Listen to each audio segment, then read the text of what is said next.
एक दूर दराज के गांव में, जहां खेतों में सुनहरी गंदम लहराया करती थी और दरख्तों पर रंग बरंगे फूल खुलते थे, वहां के लोग बहुत खुशहाल थे। मगर एक दिन अचानक कुछ अजीब हुआ। सूरज, जो हमेशा प्यार से चमकता था, आज बहुत गुस्से में था। उसकी तपिश इतनी तेज हो गई कि दरख्तों के पत्ते मुरझाने लगे, नदी का पानी बुखारात बनकर उड़ने हो गए लगा और खेतों की मिट्टी में दरारें पड़ गईं। गांव के बच्चे, जो हमेशा खेतों में खेला करते थे, आज घरों के अंदर दब के बैठे थे। इनमें से एक छोटा सा बच्चा है, राजोवन भी था, जो अपनी इमी के साथ छप्पर के नीचे बैठा था। इसने देखा कि उसके गांव के लोग परेशान हैं। किसानों के चेहरे पर फिक्र के बादल छाए हुए थे, क्योंकि अगर बारिश न हुई तो फसलों को बहुत नुकसान पहुंच सकता था। राजू ने अपनी उम्मी से पूछा, अमी, सूरज बाबा आज इतना गुस्से में क्यों हैं? इमी ने मुस्कुराकर जवाब दिया, बेटा, शायद उन्हें किसी बात का गुस्सा आ गया हो। होता है, कभी कभी बड़ों को भी गुस्सा आ जाता है। राजू ने सोचा, अगर सूरज बाबा नाराज हैं तो क्या मैं उन्हें खुश नहीं कर सकता? उसके जहन में एक ख्याल आया। वो अपनी अम्मी के पास दौड़ा और बोला, अम्मी, क्या मैं सूरज बाबा के लिए ठंडी लस्सी बना कर ले जा सकता हूं? शायद वो खुश हो जाएं।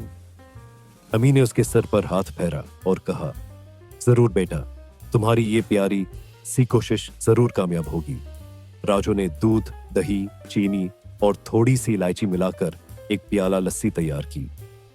वो प्याला हाथ में लेकर गांव के किनारे एक ऊंची पहाड़ी पर चढ़ गया, जहां से सूरज को करीब से देखा जा सकता था।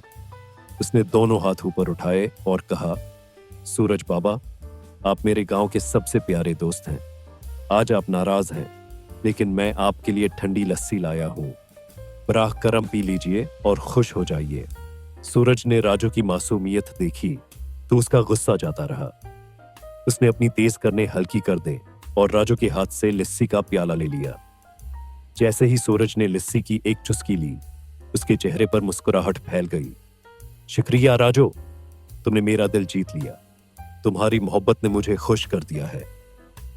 सूरज ने अपनी गर्मी कम कर दी और हवा में ठंडक फैल गई।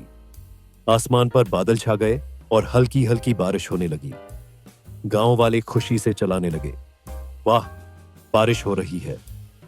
खेतों में पानी भर गया, दरख्तों के पत्ते दोबारा हरे हो गए और बच्चे गलियों में नाचने लगे। राजू घर वापस आया तो सबने उसे गले लगा लिया। किसानों ने कहा, तुम्हारी वजह से हमारी फसल बच गई। गांव के बुजुर्गों ने उसके सर पर हाथ रखा और दुआ दी। इस दिन के बाद से जब भी सूरज तेज चमकता, गांव के बच्चे उसके लिए लस्सी या शरबत रखते थे और सूरज फौरन हल्की रोशनी फैला देता। राजू की ये कहानी पूरे गांव में मशहूर हो गई और लोग उसे उको सूरज का छोटा दोस्त बाजाने कहने लगे। और इस तरह एक छोटे से बच्चे की मोहब्बत और हिम्मत ने पूरे गांव को खुशियां बांट दी।